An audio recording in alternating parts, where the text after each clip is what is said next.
So the demo came out in 2015, but how was the start and first years for Howling Wolves?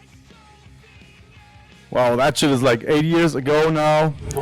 We actually started Howling Wolves after disbanding our old hardcore punk bands. Tried to play music which we were more listening to at that time because we felt like we grow out that like straight hardcore punk stuff and like get more like rock influences, but heavy metal music into that. So we blended all that stuff that we were like listening to, and that became Howling Wolves after we did have 2 different names before that actually. But yeah, the first gigs and everything came along because we knew the people. Yeah, I'm thinking about the other 2 names, but I forgot about them. But Broken Neck. Whoa. Oh yeah, okay, no. And Urgent Decay. Yeah. Well, okay, yeah. Still sound a bit like hardcore. Actually, we can't hide it. We got the roots of punk and hardcore in our music still, which is good because we love it. I mean, look at the T-shirt; it's fucking hardcore punk, you know.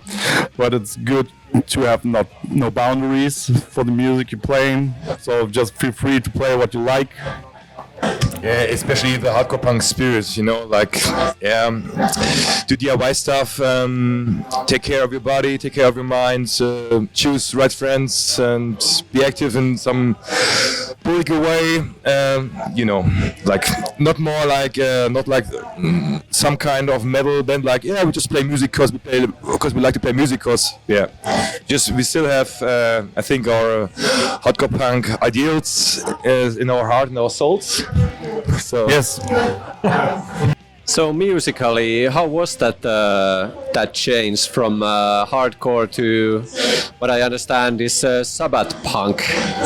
The Sabbath punk came more later. I mean, when you listen to the demo, it's still pretty much hardcore, but adds more like a heavy metal touch. Like I think most influence at that time I was like by Doom Riders and Black Breath, but we were not metal guys at that time. You know, we can't play metal, so we can't play it. So we tried.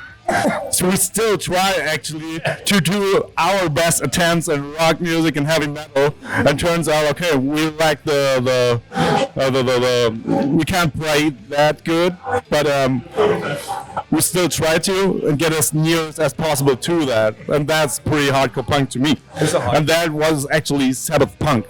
The name came from a thing in Düsseldorf. A guy wrote that on the flyer. So imagine like fucking Black Flag hardcore punk and Black Sabbath riffs. So throw that together, you have like a fast version of Black Sabbath or whatever. Yeah, so Sabbath punk was not our idea, and probably the promoter thought about, because I tried to sing a little bit more than before, not just screaming and shouting. So and I played in the stoner heavy metal band before, and we all play in other bands. When we were young, kind of young. So and I wanted to try to have the singing and bring it to Howling Wolves. And try to mix it a little bit up, the vocals. So was a little bit it's more it's not really Black Sabbath style, but you know, like just singing.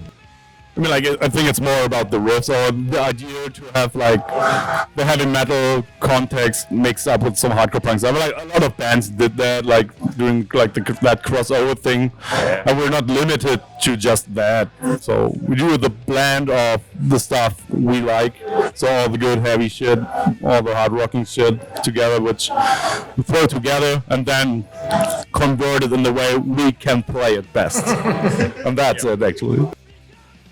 Yeah, rewinding from 2015 to last year, actually, your second album, As Above, So Below, came out. So, album that comes out in 2022 has a kind of sound of a COVID album to it. But, like, how and when were these songs written and recorded?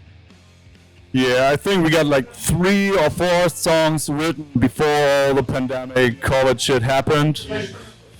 and then it happened. So we were all jobless and had a lot of time. So not every one of us, but we two for sure. So a lot of changes in life happened at that time. But we all got time to rehearse 1 or 2 or 3 times a week, which is pretty special for us because everyone is busy with like jobs and family. And at best we can like rehearse once a week.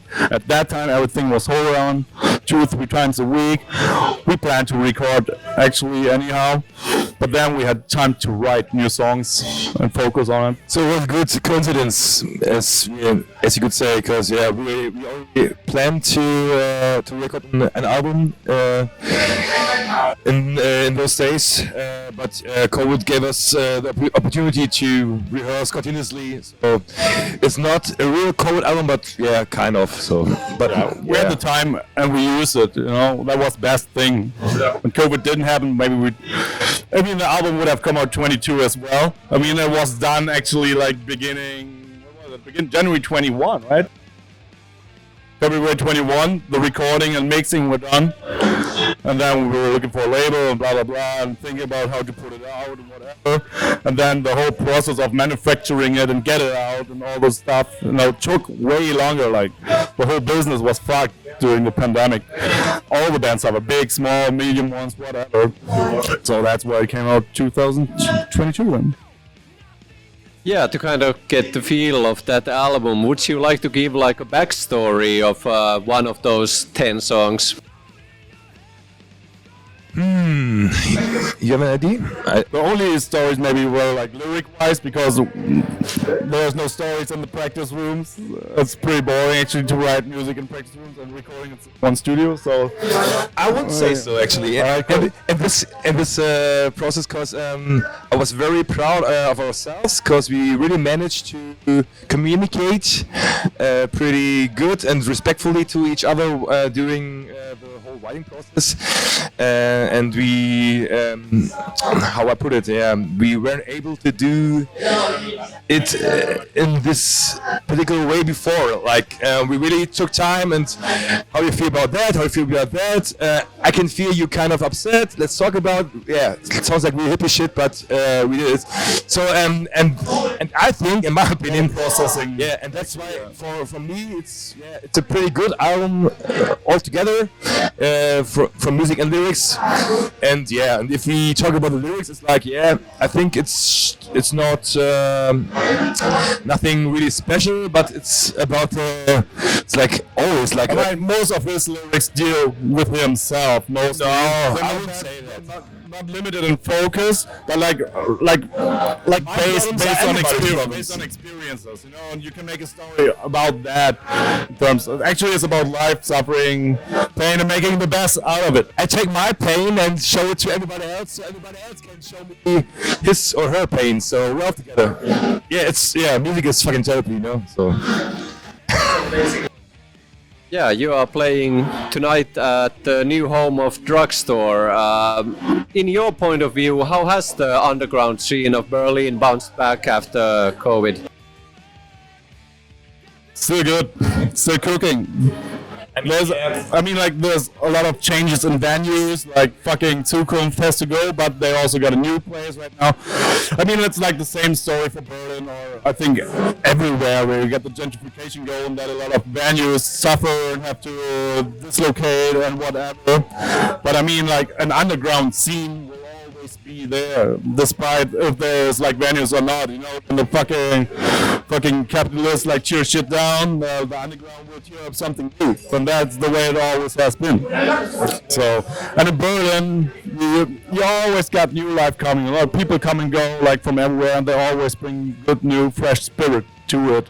So, it's still hot, still cooking. Still hot, still cooking. Love your style. Yeah, I mean, it's like Rick said. I think underground scenes actually will never die, especially the hardcore punk scene. But for sure, it's never dies. But for big bands as well, it's a problem to set up a show and get the people coming. I think for small bands or middle-sized bands, it's even harder. And you can feel that, truly, but I hope, it will be returned to back to normal someday. Hi. Yeah.